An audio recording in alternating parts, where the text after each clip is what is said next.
مسیح یسوع کے نام میں آپ سب کو اسلام۔ میرے ساتھ دیکھیں متی کی انجیل اس کا 21واں باب اور اس کی 23ویں آیت سے۔ کلام مقدس میں لکھا ہے، اور جب وہ ہیکل میں آ کر تعلیم دے رہا تھا تو سردار کاہنوں اور قوم کے بزرگوں نے اس کے پاس آ کر کہا، تو ان کاموں کو کس اختیار سے کرتا ہے، اور یہ اختیار تجھے کس نے دیا ہے؟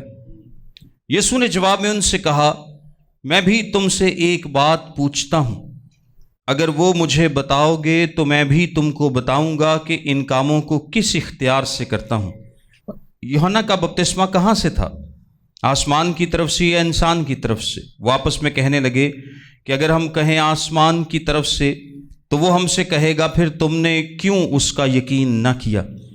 اور اگر کہیں انسان کی طرف سے تو ہم عوام سے ڈرتے ہیں، کیونکہ سب یوحنا کو نبی جانتے ہیں۔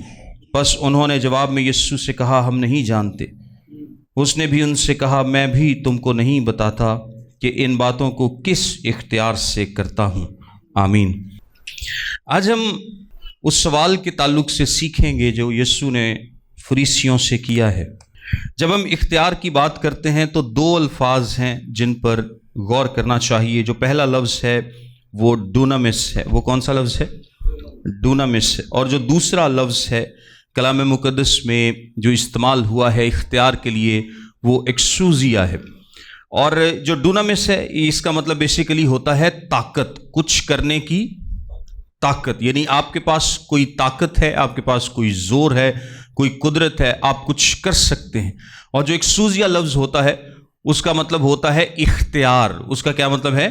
اختیار، یعنی طاقت ایک الگ چیز ہے اور اس کو استعمال کرنے کا اختیار ایک الگ چیز ہے۔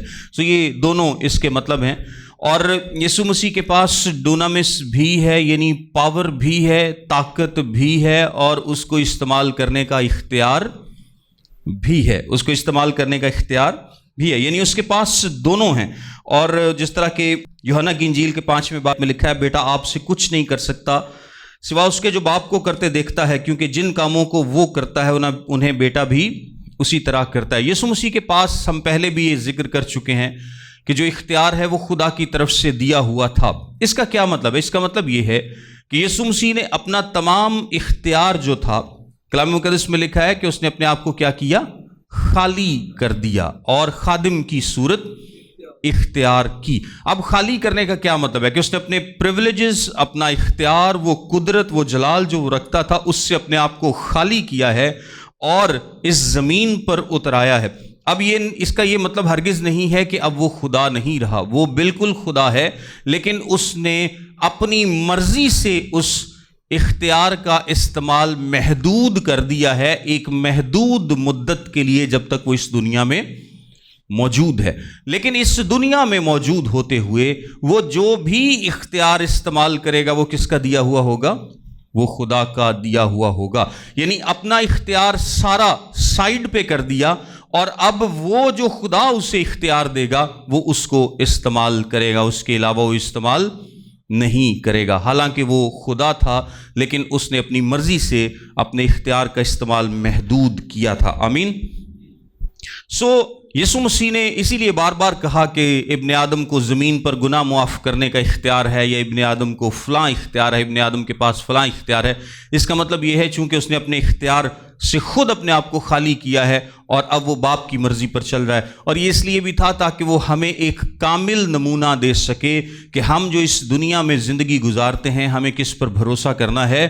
ہمیں خدا پر بھروسہ کرنا ہے۔ ہمیں خدا کے دیے ہوئے اختیار کو اس کی پاک مرضی کے مطابق کیا کرنا ہے؟ استعمال کرنا ہے۔ وہ یسوع مسیح سے آ کر پوچھتے ہیں کہ تجھے یہ اختیار کس نے دیا ہے؟ آپ کو پتہ ہے کہ جب پہلے بھی یسوع مسیح نے ہیکل کو خالی کیا تھا، اور اب دوسری دفعہ خالی کیا ہے۔ پیشن ویک میں یسوع مسیح نے ہیکل کو دوسری دفعہ خالی کیا، اور ایک اپنی خدمت کے آغاز میں ہیکل کو خالی کیا تھا، یعنی ان کے جو بازار وغیرہ لگے ہوئے تھے ان کو وہاں سے یسوع مسیح نے ان کو نکال دیا تھا۔ تو انہوں نے اس وقت بھی پوچھا تھا کہ تو ان کاموں کو کس اختیار سے کرتا ہے؟ کس نے تجھے اختیار دیا ہے؟ اب ان کے ذہن میں اختیار کا کیا مطلب ہے؟ اس کا میں آپ کو بتاتا ہوں کہ یسوع مسیح کے زمانے میں ایک پراپر پروسیجر ہوا کرتا تھا، اور وہ پروسیجر کیا تھا کہ سینہیڈرن یعنی صدر عدالت جس کے 70 اور 1 ارکان تھے، اس کی مرضی کے بغیر کوئی ربی جو ہے وہ خدمت نہیں کر سکتا تھا۔